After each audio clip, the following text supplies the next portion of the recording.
We're going to be in the book of Revelation tonight, at the very end, second to the last chapter. Revelation 21 is where we're going to read from tonight and have a little bit of discussion here.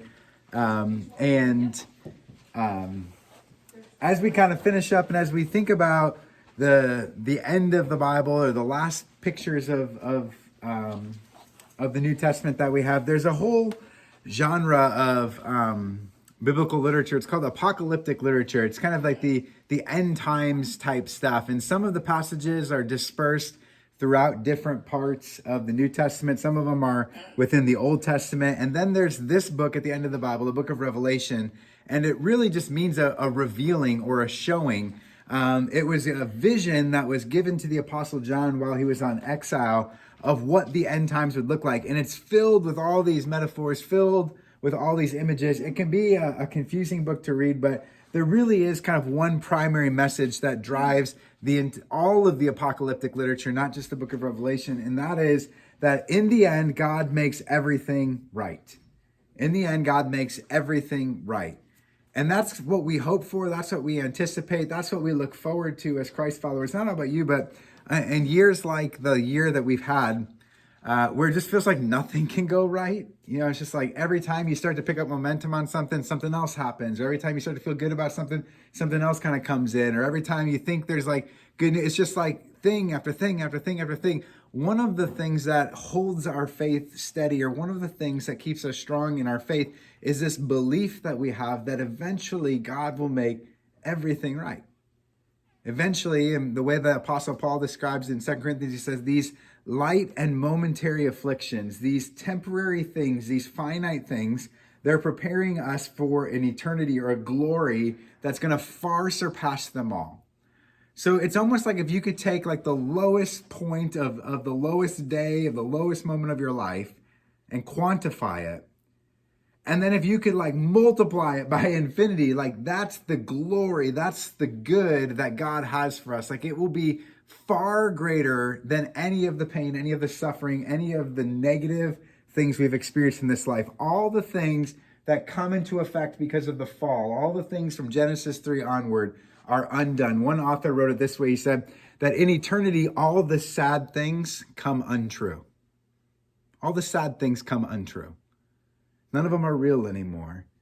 And instead, we enjoy creation, we enjoy fellowship, we enjoy relationship with God as we were intended. This is how John wrote it down and how he remembered, or how he shared the vision. In Revelation chapter 21, verses 1 through 4, he says, I saw a new heaven and a new earth, for the first heaven and the first earth had passed away, and the sea was no more.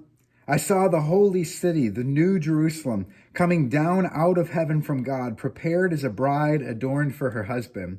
And I heard a loud voice from the throne saying, Behold, the dwelling place of God is with man. He will dwell with them, and they will be his people, and God himself will be with them as their God. He will wipe away every tear from their eyes, and death shall be no more. Neither shall there be mourning, nor crying, nor pain any more, for the former things have passed away. I don't know what you think about when you think about heaven, but I know we have a lot of images and thoughts that kind of go around with it. Some people think of, angels playing harps, and some people think of like these kind of lofty, pretty buildings in the clouds and pearly gates and streets of gold. Like those are all images that come from the scripture. They're all biblical images. I don't know if literally that's what it's going to look like. But there are two things right here in this passage that I know we can look forward to in heaven. One of them showed up in verse 3. We can expect and we can anticipate the very presence of God. So just like Adam and Eve walked with God in the Garden of Eden, just like they enjoyed unbroken fellowship with God, one day you and I will have the opportunity to be in the manifest presence of God. And so all those weeks that we talked about, wouldn't it have been cool to be alive when Jesus was alive? Wouldn't it have been cool to see God the way some of the prophets saw God, or to see God in a pillar of fire like the people of Israel did when they were being led through the wilderness? Wouldn't that have been cool? One day we will get to see the manifest presence of God in its fullness. And it'll be unlike anything we've ever seen. It'll be something that literally at that point, we overuse this all the time, but it will be mind-blowing. Like somebody told me one time, and they saw this research that's like, we typically use between like 10 and 15% of our brain every day. Like, what do you think it would be like if in heaven, part of what God does is just like activates the whole thing at once? Mind blown. Like, that's what I think being in the presence of God might be like. We have all this ability, all these senses, all these things that are just barely being used. What if he just awakens all of it, redeems it all, and we get to see who he really is and what he's really like? The second thing, so one is the presence of God. The second thing we can look forward to is that we'll be in a place where nothing bad ever happens. We'll be in a utopia, a heaven. It'll be a place where literally all the bad things of life, all the pain, all the suffering, all the effects of the curse will all be undone. They'll all be redeemed. They'll all be reconciled. Everything bad will be eliminated.